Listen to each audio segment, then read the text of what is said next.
Hi guys, this is Cat from the Cat Shack here. Welcome back to the last of Bringing to Love Review. Welcome back, Catherine Johnson, not McGarry. Rom-com underscore love. We're here to review a season to blossom with Emily Tennant and Carlo Marks. Welcome back, Catherine. Thank you for doing the review with me.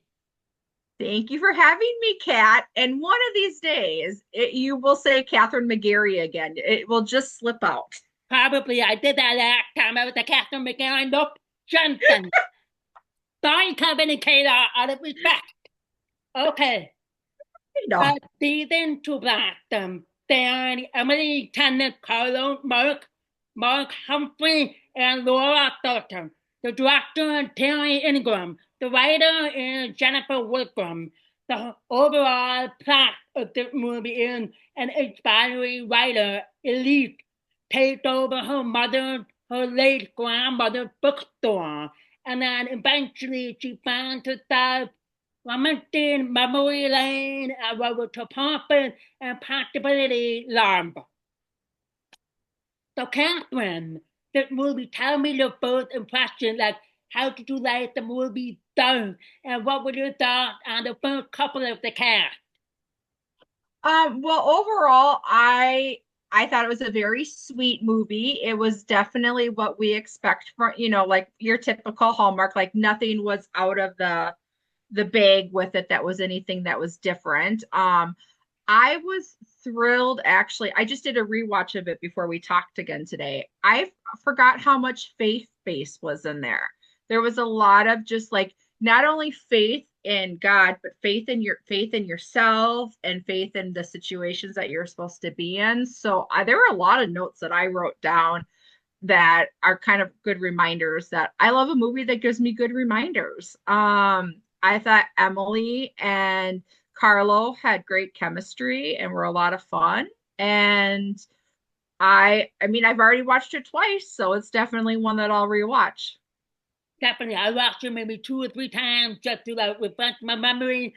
I really like the vibe of the movie. I'm a huge bookworm. So every time I see Mm. bookstores and movies or bookstores in real life, I'm just like, I like this idea of the bookshop. Oh, I like this idea. Whatever, try to make a more homey, cozy for myself in my home. I really Hmm. like the rustic, the wood, and the old-fashioned feeling of the bookstore with flowers, plants, books, a little bit of snack. So like a country vibe. And I really enjoyed the running between Master and Elise because apparently they were friends way back in their childhood. I don't recall them dating or anything, but No. they ran in and they were like, "Oh, hey, what are you doing here? What are you doing?" It was really cute.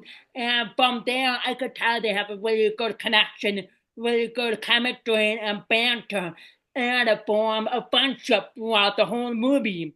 And I think the whole cast was really well lit, and it flowed really well with this movie, A Season to Blossom. Now that you said that too, one of the things that reminded me for sticking out was that the house attached to the bookstore. And I used to go to, well, there's two people in my family that used to have those kind of doors that open like that. My grandma used to. And then we used to go up to a resort and the homeowners lived in the back of and the front was their little general store and they had those same doors, so it gave me the nostalgic feelings. And it definitely had that fun vibe of something like you said that had history all on its own, and then you add the history of the town and then the legacy of the bookstore. And then definitely the legacy of the bookstore along with Matt and his father's legacy with the apple orchard, the apple blossom, and Matt to try to branch out with the flavors of the ciders, find youth and apple blossom and other things. So there was a lot of concept, a lot of self-discovery, and again with the community and family based finding their purpose and their journey throughout the whole movie. And it turns out it worked out for all of them. Mark, Hmm. Elise, Oh, Wendy, they were so cute of how they were They like were. getting together and it was really sweet. Yeah. Oh, well, and I love you don't really hear, like the story for Elise asking Max if she is okay with his dad moving on. And, that comes up occasionally, but it was just like for him, absolute. I love the line that he said to his dad where mom would be so sad that you waited so long or wonder why you waited so long. And I just think that, I think that's the reminder that heck I need. Just life keeps going. Like And keep going, like at the yeah, top of Lulu, the last one, or you're committing. That is my first love, my only love. I'm not gonna fall in love again, but where's the happiness? Where yeah. is the part of you being happy? So it was a really good reminder and a really good point to make it out for adults to their parents. If they lost a loved one, it's okay to move on. They will Mhm. want you to be happy. Yeah, yeah. Definitely. Highs and lows of the movie. What were some of the highs or some of the moments of the movie? For me, I'm gonna leave at the top of Hallmark After Dark just for a few minutes, okay? Mark I'm there. with Mark with a certain moment right before he was trying to figure out his date with Elise, and along with a little bit of a scrap, I was like, okay, this is gonna be a little bit of a Hallmark After Dark moment with Catherine on this podcast. So can we please talk about that? I have not recalled another Hallmark movie with shirtless people except for Andrew Walker from The Three Wise Men and a Baby.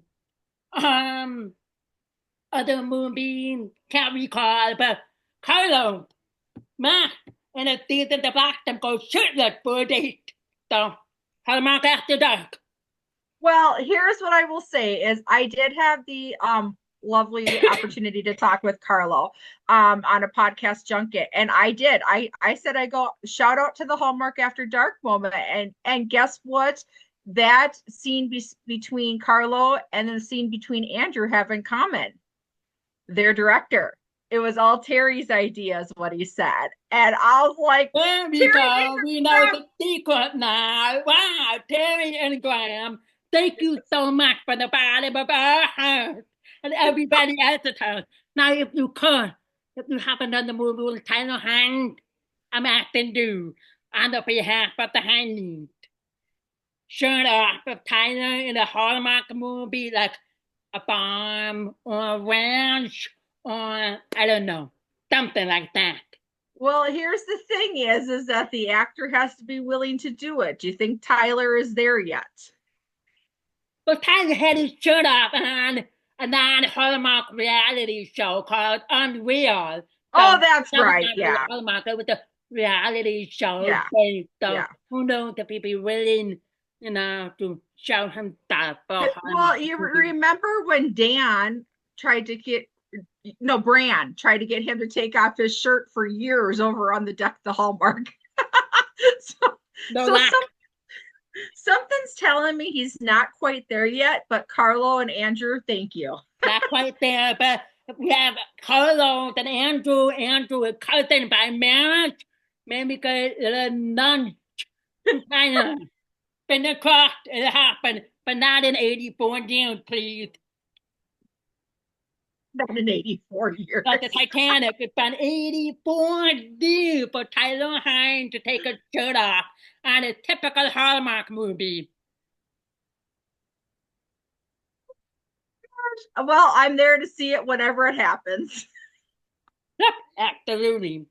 And also, I really liked the little only low for me was when Elise was really struggling with her writing because her writing buddy, her college buddy, Tessa Monk, wrote a book and she Mm-hmm. was succeeding. And then, of course, Elise, life happened, something what grandmother got sick and she diverted to be with the grandmother. So that was a little bit of a low for me because she wasn't feeling secure and she wasn't feeling good that she had to part her writing. And her friend went up to Sweden sold a million copies of the book. So that was a Mhm. little bit of a low. Not necessarily a low, just a little bit of a moment for Elise. Yeah. Well, I completely agree, and I too. I wouldn't call. I actually don't think that there was a low in this movie specifically, but that was the reminder for me too. There was something, and I want to say when the lines was, it doesn't have to be. It was one of those that I wrote and left in the other room, but something along the lines where it doesn't have to be perfect to be right, or all those different things, and those are I know I am completely guilty of putting so much pressure on myself to be a specific way that all we need to do is be ourselves. If they like us, they don't. If they do, they do. Great, and I but it's so hard because I think it's that comparison, and it's such a thief of joy, and I am guilty numero uno of it. So, And but yeah. another low conflict, whatever you call it, was also with Max and his dad. When the storm happened and they were supposed to provide some kind of data or anything for their Mhm. basketball, and Max was working really hard on to branding and branching out his sales, and he was trying to convince his dad to use up the frozen apples and let's try something new. So I feel like that was the conflict. Dad didn't want to move. He didn't want to change. He wanted to keep acting in. But Max was trying to help, was giving ideas, trying to help the business and everything. So eventually, at the end of the movie, the dad was around and there was the concept of closure or connection with Max and his dad regarding to both of their business and how they handle each other's business. Yeah.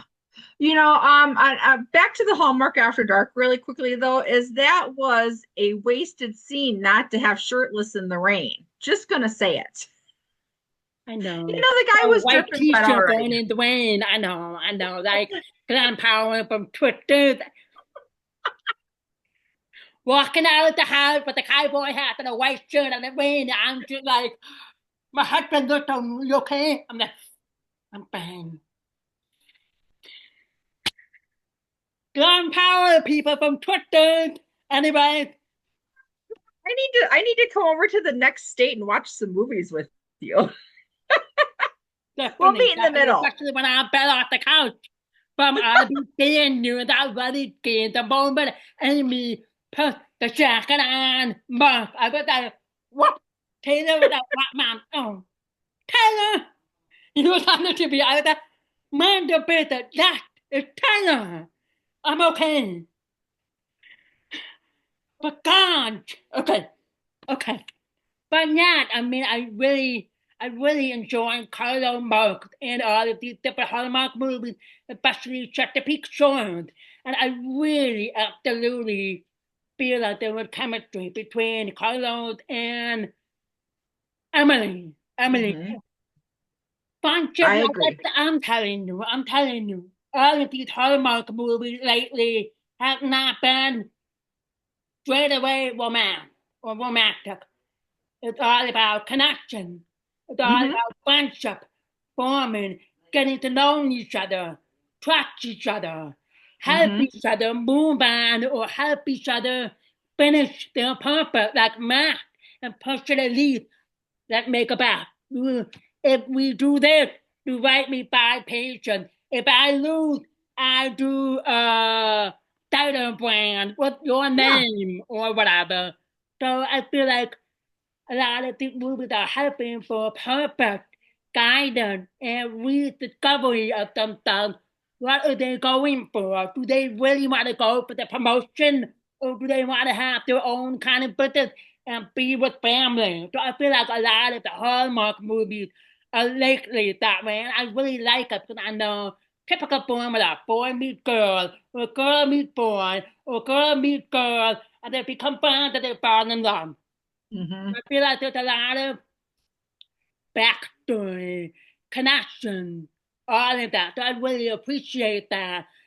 Some kissing or just one kiss at the end of the movie or two Hmm. kissing in the movie. No, no, like Kentucky Road and I'll be seeing you. And then we have a season to blast them. Yeah. Well, oh, yes. Well, here's the thing too, is when you're what you're saying is I think that the more and more we talk with the actors too, is just that they are like life is messy for everyone. And not that they there's always been a messy element to Hallmark. There's never been like, easy breezy kind of situations. But I think that the more the more deeper they're going with the stories, it's not only giving these actors more material to play around with from their own lives or from lives that they know.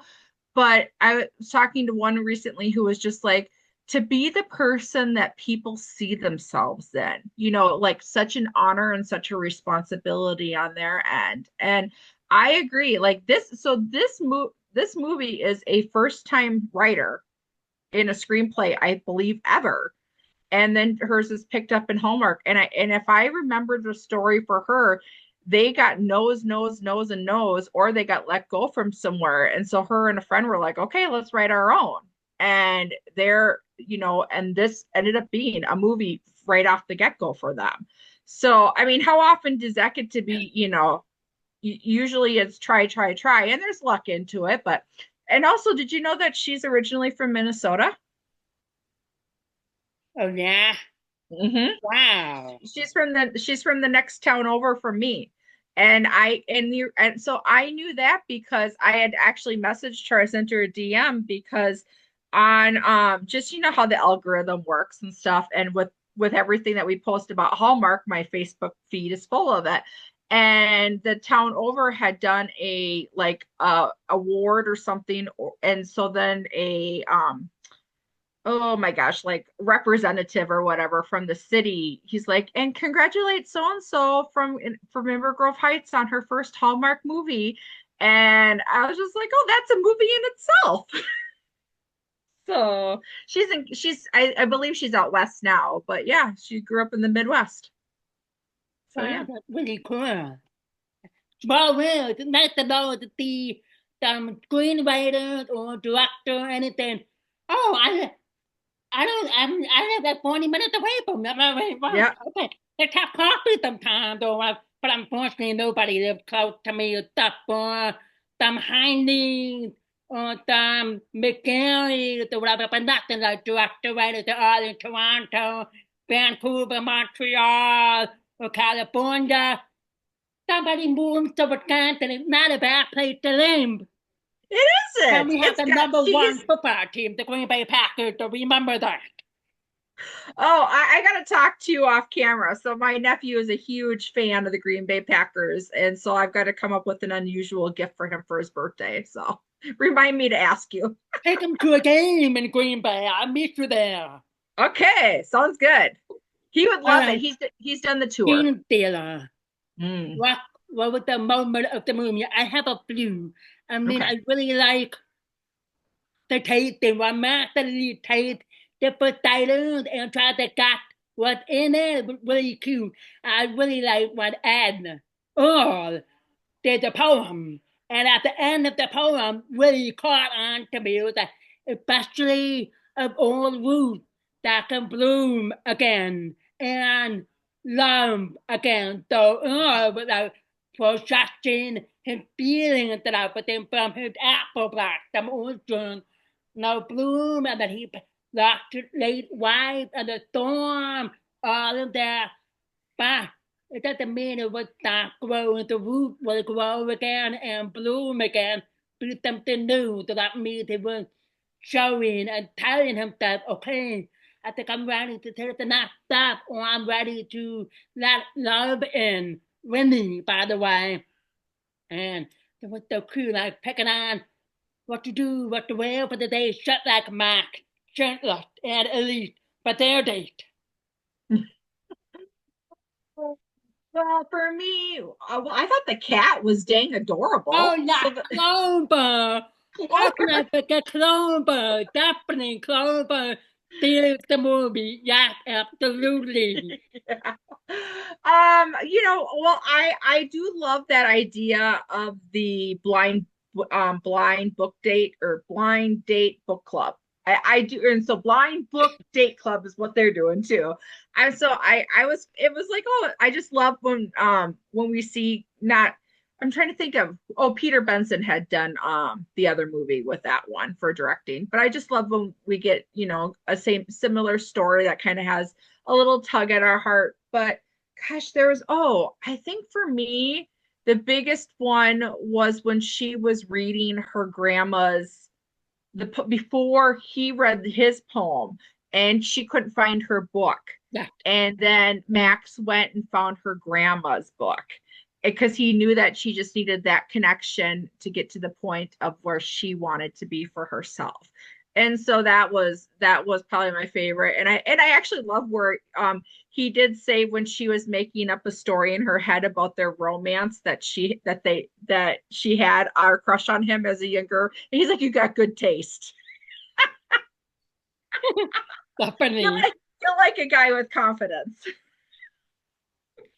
Favorite moment or favorite line? I mean, I really like throughout the whole movie. I was really, really cool that grandma will have her note while Emily reads from her journal about flowers or life in general. So I feel like all of the grandma's note and guided kind of pushes Emily in a Mm-hmm. way to figure out what she wants to do in life. Does she want to sell the store, go back home where she is, or does she want to stay back, try her writing again, and then see where it goes with Matt if they decided to Yeah. be together again?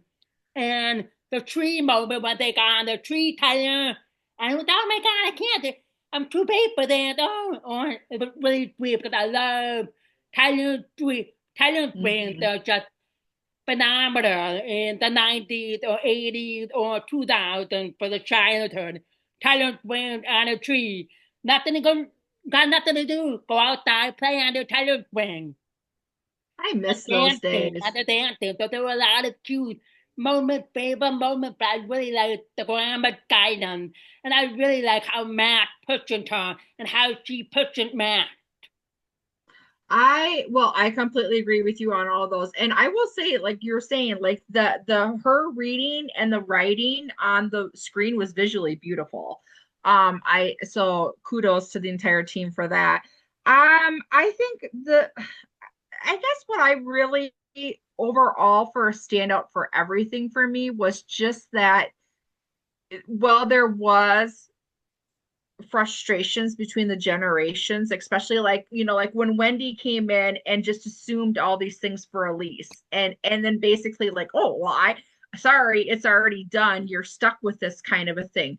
You still saw that because you still had the underline of respect and like you said, wanting to push somebody more in a better way for whatever their purposes of pushing them.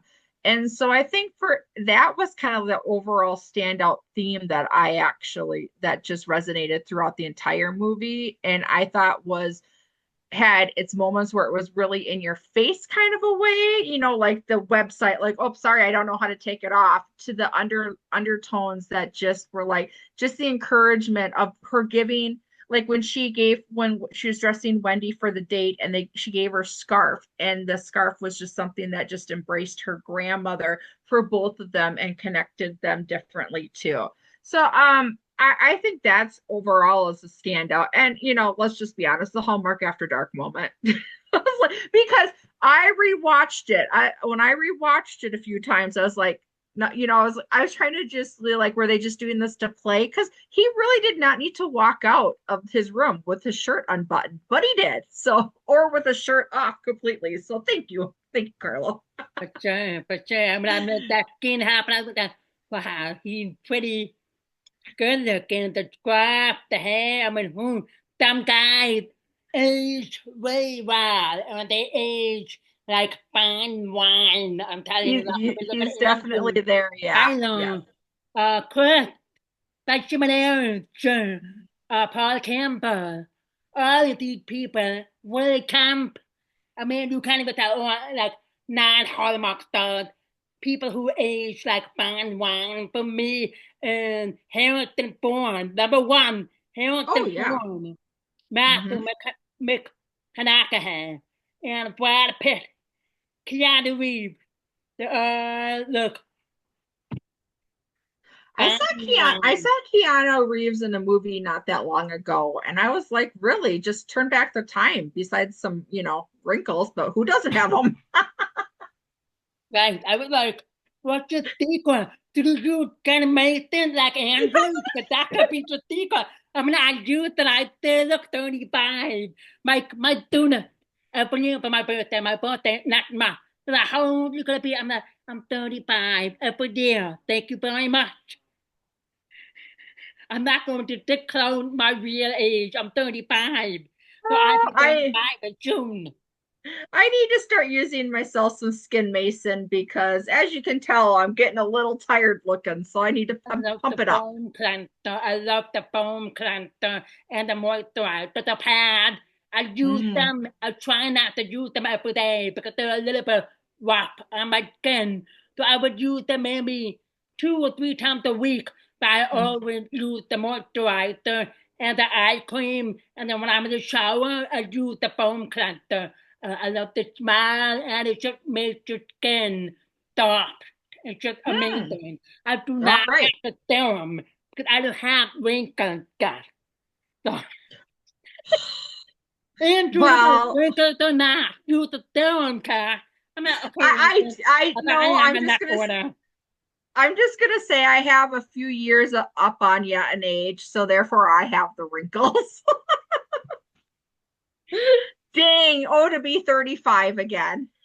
I'll be 35 forever. That's my age because I look 35 forever. I look at home. I stay the same. Oh my gosh. Oh yeah, yeah, look, I'm telling you, really sorry for anybody who's watching. I'm now looking at myself really with this lighting, and I'm getting myself some Skin Mason because I need it. Behind the frame, what did you think about the location and the job of the director for this movie? Did you feel the director did a good job? Like, what was your favorite camera angle, or what was your favorite part that you would thought, wow, this is a really good shot? Well, I really liked the ones of the outside of the barn. And then from inside the barn and looking out and then seeing the community out there. But then there were a lot because they had their meetings right outside that barn too. And I would say those are probably my favorite ones. And then that walk through the blossoms. I mean, I don't get me wrong, I love a good walk through the vines. So those would probably be my favorite. And then for intimate one, I love when they do those couch scenes. And they're just the two actors. They have a fireplace behind them. They've got however they do their lighting with the fireplace too to make it that extra oomph of romance. Those are probably my favorite. So that was probably one of my favorite scenes. Yeah, definitely. I like flowers. I like outdoors. I just like to see the spring bomb, the rustic kind of stuff. I like the inside of the bookstore and inside of where I'm at, the behind the scenes with the cider and make it. I just find that fascinating because it's really nice to see in a movie, even though they don't really do the work or do the measuring of it. It's a Hallmark movie. They have a Right. pre-made and then they do it. But also, I really like how they show behind the scenes any movie. Mhm. A water setting show behind the scenes of how she handles the jam with the gloves and see the lightning, how they do their actual job. And Mhm. for a season to blossom, like mixing the flavors of the cider, shaking it, or have a little bit of a big barrel. So I really appreciate little stuff though. And the outside shot, I really like how they do from outside to inside with the bookstore, the wooden Mhm. building, the sign, and a little bit of the town. So I really, when I see Hallmark movies, I always look at the town or the decoration or the props, and she said that's cozy. And every time I Mhm. drive to work or if I drive up north to see my grandfather, I'm like, oh, this will be a perfect location for a Hallmarky movie. Oh, this is a little bit of a Hallmarky vibe. I'm like, hello, come on, shoot a movie over here. I could show you Uh, places. I have a few Hallmark stores that have antique or vintage vibe. So I really pay attention to those kind of details because they make the movie and they make the movie feel cozy and you can connect with it. mhm. Fantastic. Yep. Theme. What was the movie's theme or message or purpose? Never too late. Really to, be true to yourself. Oh, I mean, there were so many of them. I Yeah, just, I have I, inspiration, I have courage, and I have closing the gap or making closer and discovery. I mean, Elise and Max both got what they wanted at the end of the movie, and I really liked the book cover and the title of the book, Driftlit Life, because it was related with their town, the mhm, storm. Or but so I feel a little bit Mabarela, and so I feel like again it's typical with all these different movies we have been watching in the past, but mhm, different story, different scenario, different cast, different concept, but also share the same kind of message because there's yeah. so many ways you can inspire or build up your courage or it's okay if I take off from work or not do the job because I don't feel 100% work. I'm gonna do it this way. And then Yeah. there it goes. I think it's always that reminder for every Hallmark movie, essentially, that you've got one life. And, and then especially when it comes, and we spend how much time of our life at a job. And if that job isn't a fit, like what at the end do you have? It's always those kind of things of like, take the trip, do this, do that, and your failure is always gonna be a possibility, but failure is always just a chance for another opportunity too. I can't remember which one I read that one recently, but I was like, I needed that one for myself because like for me, I would love I have same thing with you. We have ideas. I don't know how to write, but I'm like I can come up with ideas galore. Can I just sit at a pitch fest someday? And like, who wants to take this one? Like, I think because we're given a gift of all of us have different creativity. My darling, looking for tape. Check that drawer. That's the only one I have. But yeah, I mean, and it's never too late to do something or start something. Like I have an idea of a screenplay. I just have to get it to work. But first, I Mhm. have to finish my book.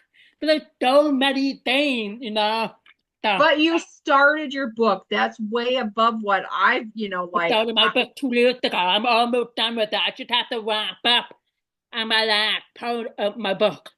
And I contact my friend editor and say, yeah, but you did my it, Kat. friend read That's the book. amazing. I'm like, here, she goes, why are you so nervous? I'm like, because in my book, it's about my life. And I wanted to know if my writing or my storytelling is good. Because you are a good writer. You have a really good story. You did good. It's not like, but that you have a lot to pick and walk around. But really good. I'm learning so much about you. Okay. Thank you. I can breathe just a little bit now, but I stop Yeah. breathing when my book goes to your editor. He goes, oh, she's not half that bad.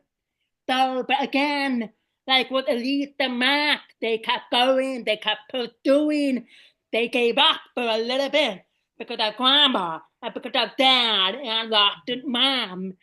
But somehow when they passed crossed again, they picked it up and they kept going with Yeah. the point guidance. But it was such a good movie. It was such a good movie.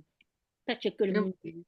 I think it's one that I'll definitely re-put back on when you just need when you need those reminders. And I'm all for that.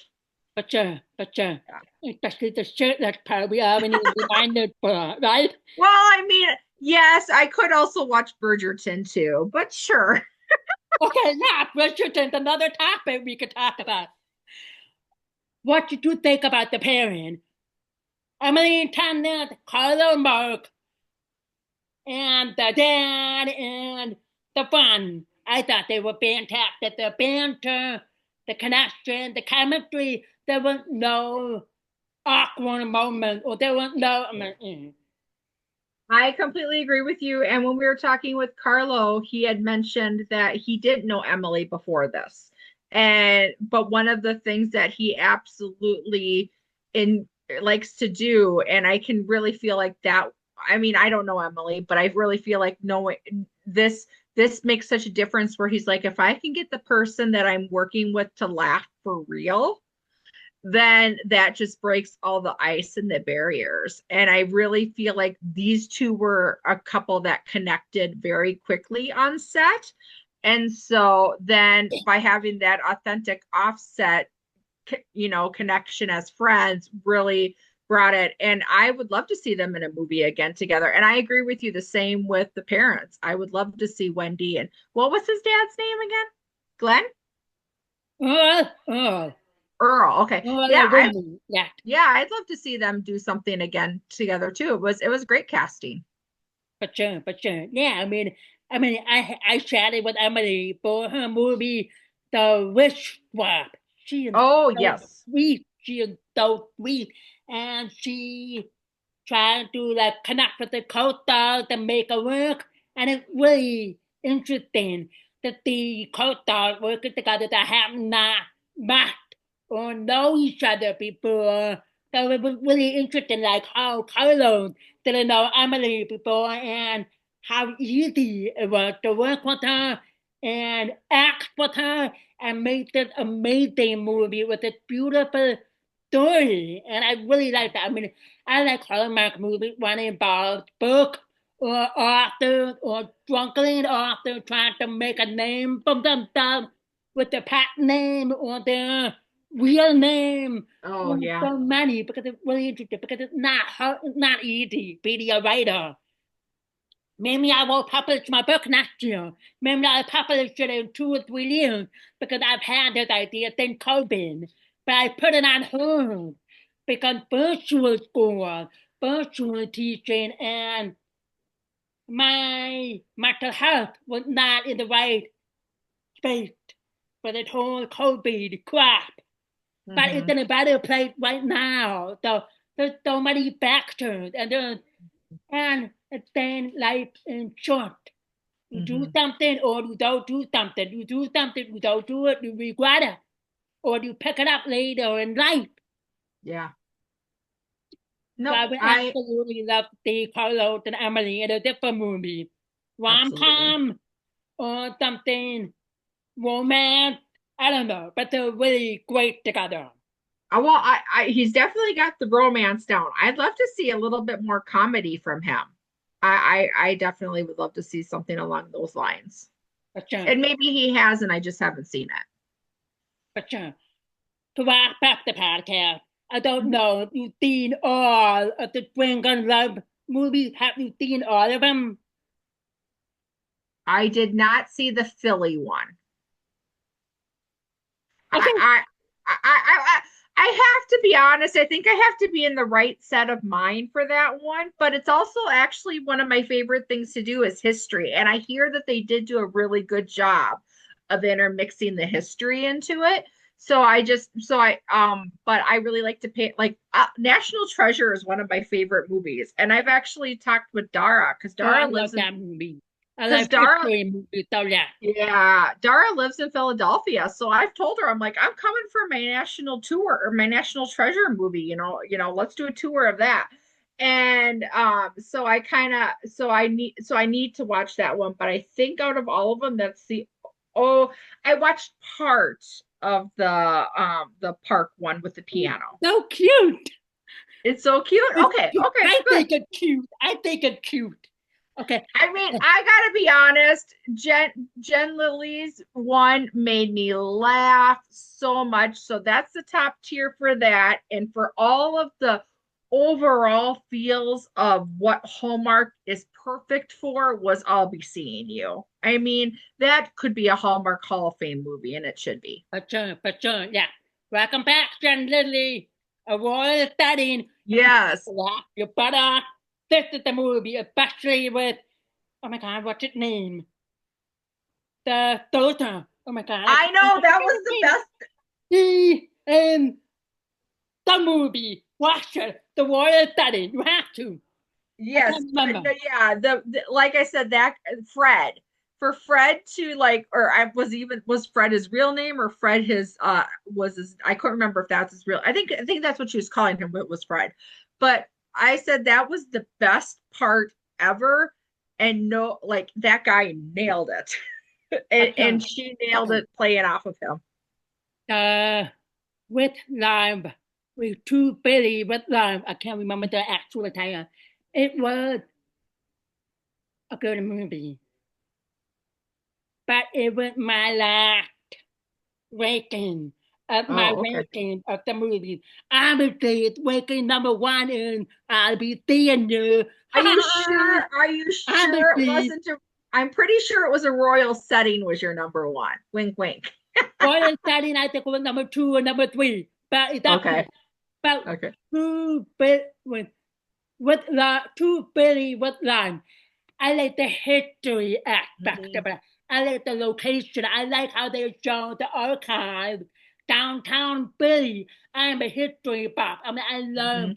I lived in Washington, D.C. for 5 years for college. And I Oh. went back to Washington, D.C. last year with my son, with his Mhm. seventh grade class. And Washington, D.C., Philadelphia, Columbia, Williamsburg, and Virginia.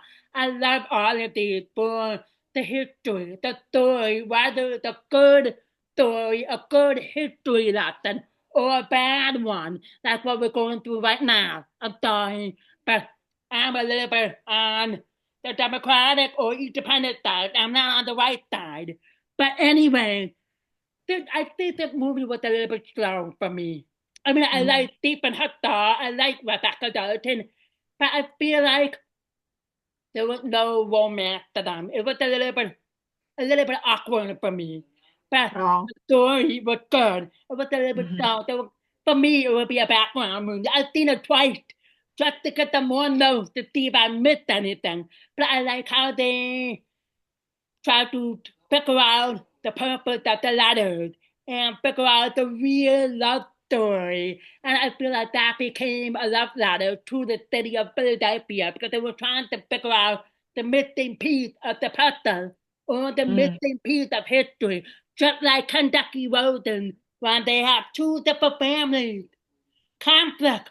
But it was all a misunderstanding. It wasn't really both at the campus. It was a matter of fact of different classes. The white Mhm. class, the middle class, the poverty level, whatever, and the white must marry the white, not this.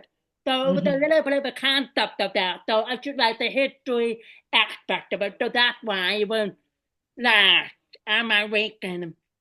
So if you ever Oh, watch it, let me know what you think. I watched it twice as a background movie. I should watch it. I'm like, okay, okay. But it was not for me personally. no, I will definitely, I mean, I definitely will watch. It's one of those, like I said, I just have to be in the right mind to do it.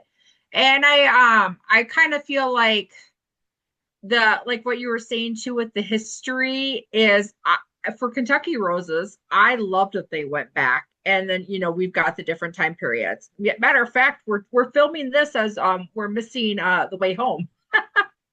And I like the time, I'm loving the time jumps and stuff that we're doing in a lot of these movies. So I hope Hallmark keeps that up. For sure. I like the time jump or the time this or piece of history if it's the right story. If Hmm. it's just if it's kind of like with True Billy with live, then it would have to be like a background movie or Yeah. for me to watch it multiple times or like that be the right mindset.